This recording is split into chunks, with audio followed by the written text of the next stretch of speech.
Hello everyone, welcome back to channel Dhanush little world. இன்னைக்கு video என்ன பார்க்க போறோம்னு பார்த்தீங்கன்னா, ஒரு டிஐஒய் வீடியோ தான் பார்க்க போறோம். ஸோ உங்கள் வீட்டில் பர்த்டே செலிப்ரேஷன், ஆனிவர்சரி என்ன பார்ட்டி இருந்தாலும் ஸோ வீட்டில் இருக்க திங்ஸை வச்சு நம்ம டிஐஒய் டெக்கரேஷன் எப்படி பண்ணலாம் அப்படின்றத வந்து இன்னைக்கு வீடியோவில் நம்ம பார்க்க போகிறோம். ஸோ இப்போ பார்த்தீங்கன்னா லாக்டவுன், நம்ம வெளியே போகாமலேயே நம்மகிட்ட இருக்க திங்ஸை வச்சு ஈஸியாக எப்படி டெக்கரேஷன் பண்ணலாம். ஸோ எங்கள் வீட்டில் நடந்த பர்த்டே ஃபங்க்ஷனில் நான் எப்படி டெக்கரேஷன் பண்ணியிருந்தேன் அப்படின்றத வந்து இன்னைக்கு வீடியோவில் நீங்கள் பார்க்க போகிறீங்க. ஸோ இதுக்கு தேவையான பொருட்கள் பார்த்தீங்கன்னா சிம்பிளாக வந்து கலர் பேப்பர்ஸாக மெயினாக எடுத்திருக்கேன். ஸோ இருக்கிற திங்ஸை வச்சு எப்படி ஒரு சிம்பிளான ஒரு டெக்கரேஷன் வந்திருக்கு அப்படின்றத வாங்க பார்க்கலாம். முதல்ல டெக்கரேஷனுக்கு நம்ம பேப்பர் ஃப்ளவர்ஸ் பண்ண போகிறோம். ஸோ அந்த பேப்பர் ஃப்ளவர்ஸ் பண்ணுறதுக்கு சாதாரண A4 கலர் ஷீட்ஸ் எடுத்திருக்கேன். அதுக்கப்புறம் வந்து நார்மல் நம்ம ஃபெவிகால் இல்லை க்ளூ எடுத்துக்கலாம். ஸோ இந்த மாதிரி என்ன கலர் ஷீட் வேணுமோ நீங்கள் உங்களை விஷக்கு ஏற்ற மாதிரி எடுத்துக்கலாம். எடுத்துகிட்டு நான் எப்படி ஃபோல்ட் பண்ணுறனோ அந்த மாதிரி ஃபோல்ட் பண்ணிக்கணும். ஸோ ஃபோல்ட் பண்ணதுக்கப்புறம் நம்ம நார்மலாக வந்து பேப்பர் ஃபேன் பண்ணுவோம் இல்லையா, அதே மாதிரியே வந்து ஃபோல்ட் பண்ணிக்கணும். ஃபோல்ட் பண்ண பிறகு இது வந்து ஒரு ஷீட்டில் பண்ணியாச்சு. ஸோ இதே மாதிரி உங்களுக்கு ஃபேன் எவ்வளோ பெருசாக வேணுமோ அந்தளவுக்கு 2 ஷீட்டில் பண்ணிவிட்டு அது ரெண்டையும் வந்து சேர்த்து க்ளூ அல்லது ஃபெவிகால் போட்டு ஒட்டிக்கலாம். அவ்வளோதான், உங்களோட பேப்பர் ஃப்ளவர் ரெடி ஆகிடும்.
ஸோ இந்த 2 ஷீட்டில் பண்ண ஃபேனையும் நம்ம என்ன பண்ணிக்கிறோம்னா சேர்த்து ஃபெவிகால் போட்டு ஒட்டிக்கிறோம். ஸோ தட் நமக்கு ஒரு குட்டி பேப்பர் ஃப்ளவர் மாதிரி நமக்கு கிடச்சிரும்.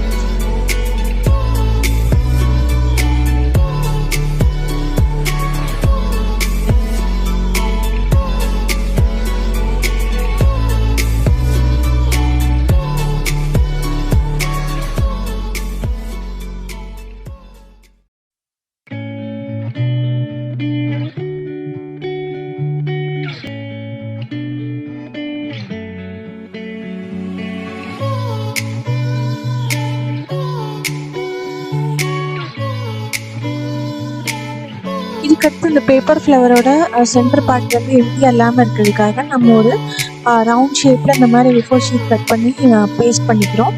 ஸோ உங்களுக்கு என்ன ஷேப் வேணுமோ அந்த மாதிரி நீங்கள் கட் பண்ணிக்கலாம். என்ன கலர் வேணுமோ அந்த காம்பினேஷனில் இந்த மாதிரி சென்டரில் ஒட்டிட்டிங்கன்னா உங்களுக்கு ப்ராப்பரான ஒரு பேப்பர் ஃப்ளவர் கிடச்சிரும். ஸோ நான் வந்து பார்த்திங்கன்னா ஒரு வாட்டர் பாட்டில் மூடி எடுத்து ஒரு சர்க்கிள் ஷேப்பில் கட் பண்ணியிருக்கேன்.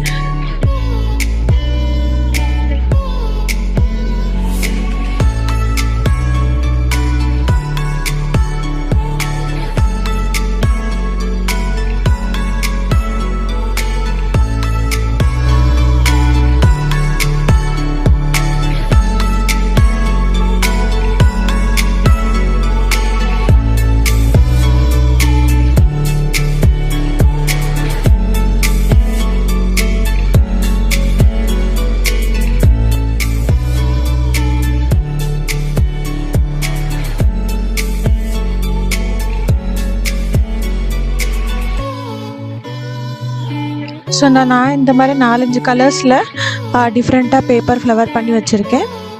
ஸோ பேப்பர் ஃப்ளவர் பண்ணி முடிச்சதுக்கு அப்புறம் பார்த்தீங்கன்னா அடுத்து என்ன பண்ண போகிறோம்னா ஹாப்பி பர்த்டே பேனர் அதான் வந்து பண்ண போகிறோம். ஸோ இன்றைக்கி ஹாப்பி பர்த்டே பேனர் பண்ணுறதுக்கு நான் வந்து இதே மாதிரி A4 ஷீட் தான் எடுத்திருக்கேன். ஸோ எல்லோ கலர் ஷீட் எடுத்திருக்கேன். ஸோ நீங்கள் என்ன கலர் வேணாலும் எடுத்துக்கலாம். இதில் வந்து கீழே வந்து ஒரே மாதிரி ட்ரையாங்கிள் ஷேப்பில் நம்ம கட் பண்ணிக்க போகிறோம் ஈக்குவல் சைஸில். ஸோ தட் எல்லா பீஸும் உங்களுக்கு ஒரே ஷேப்பில் கிடைக்கும். ஸோ அப்படி வெட்டின பிறகு பார்த்தீங்கன்னா இதில் நீங்கள் அல்ஃபபெட்ஸ் வந்து ஹேண்ட் ரிட்டன் எழுதுறதா இருந்தால் எழுதிக்கலாம். அப்படி இல்லைன்னா நீங்கள் அல்ஃபபெட்ஸ் கிடைக்கும், கிளிட்டர்ஸில் கிடைக்கும். அந்த மாதிரி ரெடிமேடில் என்ன அல்ஃபபெட்ஸ் கிடைக்கும் அதை வாங்கி எப்படி ஸ்டிக் பண்ணுறதுனால பண்ணிக்கலாம். பட் ஈஸியாக வந்து இப்படி ஹேண்ட் ரிட்டனில் கூட வந்து நீங்கள் ஒரு அல்ஃபபெட்டை எழுதிக்கலாம்.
ஸோ இந்த ஹாப்பி பர்த்டே அல்ஃபபெட்ஸ் எழுதி முடிச்சதுக்கப்புறமா அதை வந்து ஒரு சாட்டின் கேஸில் வந்து ஈஸியாக ஸ்டேப்பிள் பண்ணியாச்சு.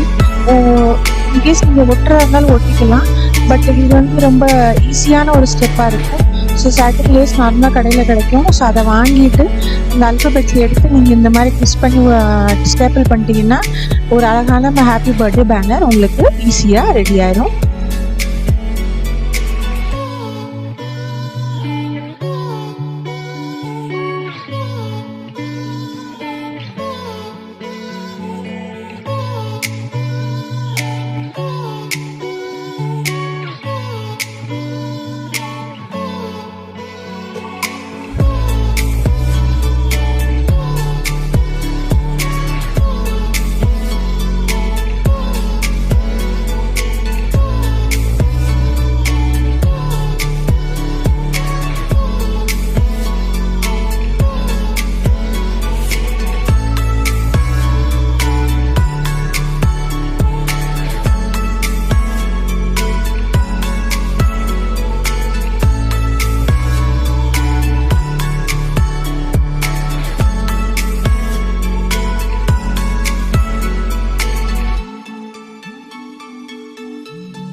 ஸோ அடுத்து ஹாப்பி பர்த்டே பேனர் முடிச்சதுக்கப்புறமா நம்ம வந்து அதுக்குரிய நம்பர் வந்து டெக்கரேட் பண்ண போகிறோம். ஸோ அந்த நம்பர் பண்ணுறதுக்கு பார்த்தீங்கன்னா ஒரு கார்ட்போர்டில் ஸோ என்ன நம்பர் உங்களுக்கு வேணுமோ அந்த நம்பரை வந்து நீங்கள் ட்ரா பண்ணி கட் பண்ணி எடுத்து வச்சுக்கணும் ஒரு கார்ட்போர்டில். அதுக்கடுத்து நான் இன்றைக்கி அந்த கார்ட்போர்டை வந்து ஒட்டுறதுக்கு பார்த்தீங்கன்னா திரும்ப கலர் ஷீட்ஸாக எடுத்துருக்கேன். ஸோ கலர் ஷீட்ஸை வந்து இந்த மாதிரி டிஃப்ரெண்ட் ஷேப் நீங்கள் கட் பண்ணிக்கணும். ஸோ டிஃப்ரெண்ட்டாக நீங்கள் ரோசஸ் மாதிரி கட் பண்ணி கூட நீங்கள் ஒட்டிக்கலாம். ஸோ இன்றைக்கி பார்த்தீங்கன்னா நான் இந்த மாதிரி ஸ்டாண்டர்ட் ஒரு ரெக்டாங்கிள் ஷேப்ஸில் வந்து கட் பண்ணி எடுத்திருக்கேன். கட் பண்ணிவிட்டு கீழே இருக்கிற சைட் மட்டும் இந்த மாதிரி சின்ன சின்னதாக வந்து வெட்டிட்டு ஒட்டினீங்கன்னா ஒரு 3D லுக் இது வந்து சூப்பராக கிடைக்கும். ஸோ இந்த மாதிரி நீங்கள் கட் பண்ணி அந்த கார்ட்போர்டில் வந்து கொஞ்சம் கொஞ்சமாக பேப்பர் எடுத்து ஒட்டணும்.